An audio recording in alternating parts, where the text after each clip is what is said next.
CIET NCERT द्वारा प्रस्तुत है कक्षा 5 की हिंदी की पाठ्यपुस्तक रिमझिम में संकलित एक पाठ। पाठ का शीर्षक है चिट्ठी का सफर।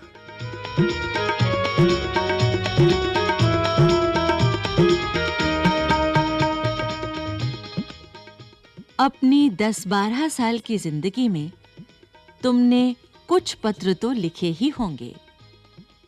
वे पत्र अपने सही पते और समय पर किस तरह पहुंचे होंगे, ये बहुत सी बातों पर निर्भर करता है। जैसे कि चिट्ठी किस स्थान से किस स्थान पर भेजी जा रही है, संदेश पहुंचाने की कितनी जल्दी है, तुमने पूरा और ठीक पता लिखा है कि नहीं, तुमने उस पर डाक टिकट लगाया है कि नहीं आदि।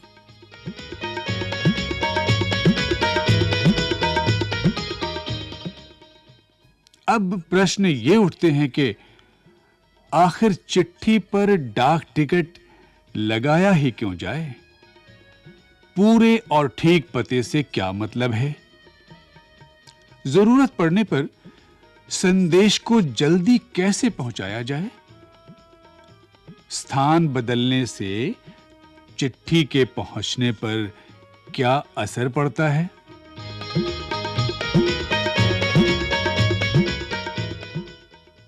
इनमें से कुछ सवालों के जवाब शायद तुम्हारे पास हों, खासकर तुम में से उनके पास जो डाक टिकटें इकट्ठा करने का शौक रखते हों।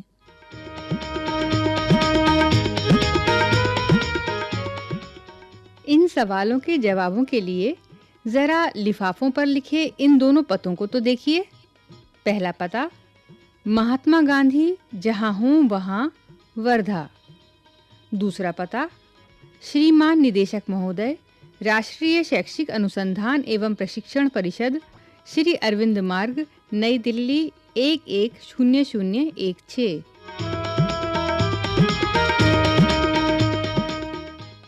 ये दोनों पते किस तरह से भिन्न हैं? गांधी जी को भेजे गए पत्र में पते की जगह पर लिखा है महात्मा गांधी, जहां हो वहां, वर्धा, जबकि लिफाफे पर इमारत या संस्थान से लेकर शहर तक का नाम लिखा हुआ है। पते में सबसे छोटी भौगोलिक इकाई से शुरू करके बड़ी की ओर बढ़े हैं। छोटी से बड़ी भौगोलिक इकाई का मतलब यह हुआ कि घर के नंबर के बाद गली मोहल्ले का नाम, फिर गांव, कस्बे, शहर के जिस हिस्से में है उसका नाम, फिर गांव या शहर का नाम। शहर के नाम के बाद लिखे अंक को पिन कोड कहते हैं। हर जगह को एक पिन कोड दिया गया है। ये सोचने लायक बात है कि आखिर पिन कोड की जरूरत क्या है? हमारे देश में अनेक ऐसे कस्बे, गांव, शहर हैं जिनके नाम एक जैसे हैं। पते के बाद पिन कोड लिखने से गंतव्य स्थान का पता लगाने में डाक छांटने वाले कर्मचारियों को मदद मिलती है और पत्र जल्दी बांटे जा सकते हैं। पिन कोड की शुरुआत 15 अगस्त 1972 को डाक तार विभाग ने पोस्टल नंबर योजना के नाम से की। जाहिर है कि गांधी जी को मिले इस पत्र पर और उन्हें मिले किसी भी पत्र पर पिन कोड का इस्तेमाल नहीं किया गया था।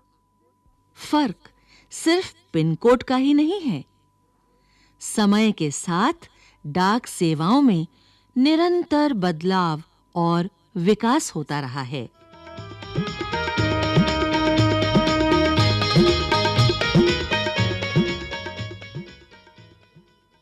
बहुत पुराने समय में कबूतरों के द्वारा संदेश भेजे जाते थे। जब संदेशवाहक कबूतरों की बात हो रही है, तो उन इंसानों की बात कैसे ना हो जो ऐसे समय से डाक पहुंचाने का काम करते रहे, जब संचार और परिवहन के साधन बेहद सीमित थे। बात हो रही है उन हरकारों की जो पैदल ही आम आदमी तक चिट्ठी पत्री पहुंचाने का काम करते रहे। राजा महाराजाओं के पास घुड़सवार हरकारे हुआ करते थे। हरकारों को न सिर्फ हर तरह की जगहों पर पहुंचना होता था, बल्कि डाक की रक्षा भी करनी होती थी। डाकू, लुटेरों या जंगली जानवरों की चपेट में आने का डर हमेशा बना रहता था। आज भी भारतीय डाक सेवा दुर्गम व पहाड़ी इलाकों तक डाक पहुंचाने के लिए हरकारों पर निर्भर करती है। जम्मू कश्मीर के लद्दाख खंड में पदम या ज़ंस्कार जैसी कई जगह हैं जहां हरकारे डाक पहुंचाते हैं।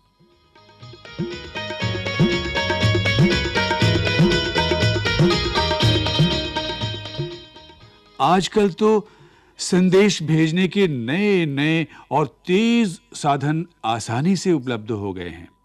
डाक बांटने में हवाई जहाज, पानी के जहाज और जाने कौन-कौन से साधन इस्तेमाल किए जा रहे हैं।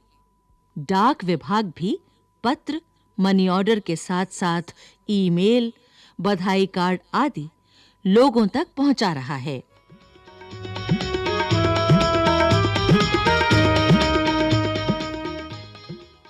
कबूतरों की उड़ान से लेकर हवाई डाक सेवाओं तक का सफर दिलचस्प करने वाला है। ये सोचकर आश्चर्य होता है कि कबूतर जैसा पक्षी संदेशवाहक भी हो सकता है।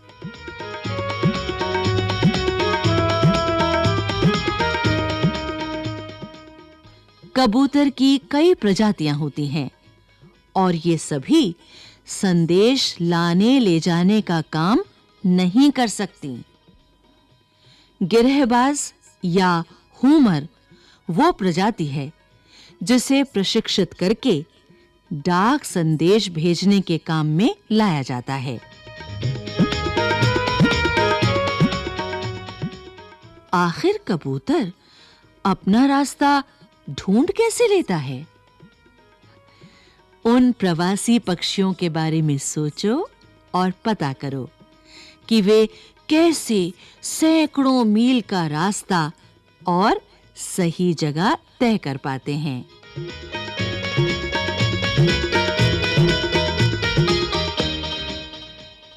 उड़ीसा पुलिस खास तौर पर हूमर कबूतरों का इस्तेमाल राज्य के कई दुर्गम इलाकों में संदेश पहुंचाने के लिए कर रही है। कानून व्यवस्था, संकट और अन्य मौकों पर संदेश के लिए ये कबूतर बहुत ही उपयोगी साबित हुए। कबूतरों की संदेश सेवा बहुत सस्ती है और उन पर खास खर्च नहीं आता है।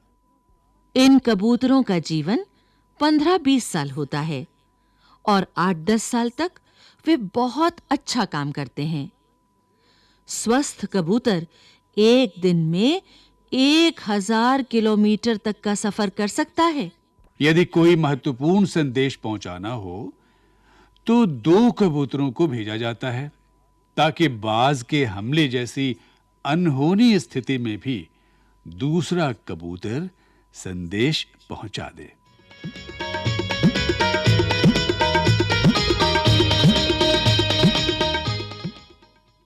शायद तुम एक ऐसे कबूतर की कहानी पढ़ना चाहो जो दूसरे विश्व युद्ध में संदेश पहुंचाता था। इस कबूतर की कहानी नेशनल बुक ट्रस्ट से अंग्रेजी में छपी एक किताब में दी गई है। किताब का नाम है ग्रे नेक, जो कि इस किताब के हीरो का भी नाम है। अगर तुम हिंदी में पढ़ना चाहते हो तो क्यों ना नेशनल बुक ट्रस्ट को पत्र लिखो कि वे इस किताब को हिंदी में भी छापें। ये रहा उनका पता। National book trust, India, A5, green park, नई दिल्ली 110016।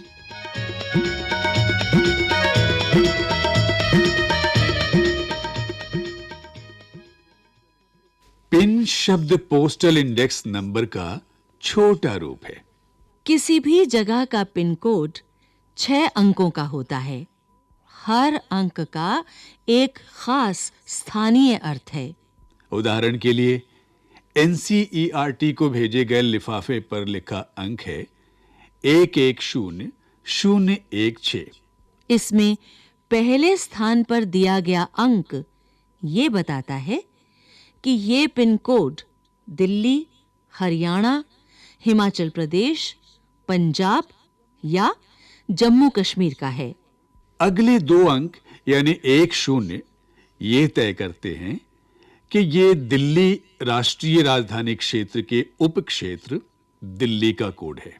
अगले 3 अंक यानी 016 दिल्ली उपक्षेत्र के ऐसे डाकघर का कोड है जहां से डाक बांटी जाती है। अब तुम्हारा स्कूल जहां पर है उस इलाके का पिन कोड पता करो।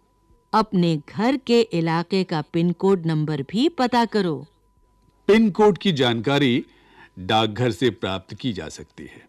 डाकघरों में टेलीफोन डायरेक्टरी की तरह पिन कोड डायरेक्टरी भी मिलती है।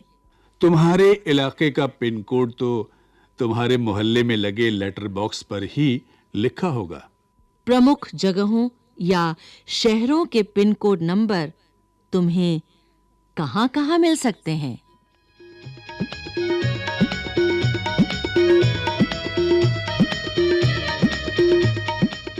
टिकट संग्रह का शौक काफी लोकप्रिय है। धीरे-धीरे इसमें टिकट संग्रह के अलावा डाक से जुड़ी और बहुत सी चीजें शामिल हो गई हैं। इसको डाक का विज्ञान कहना गलत नहीं होगा। क्या तुम जानते हो इस विज्ञान को क्या नाम दिया गया है? पता करो।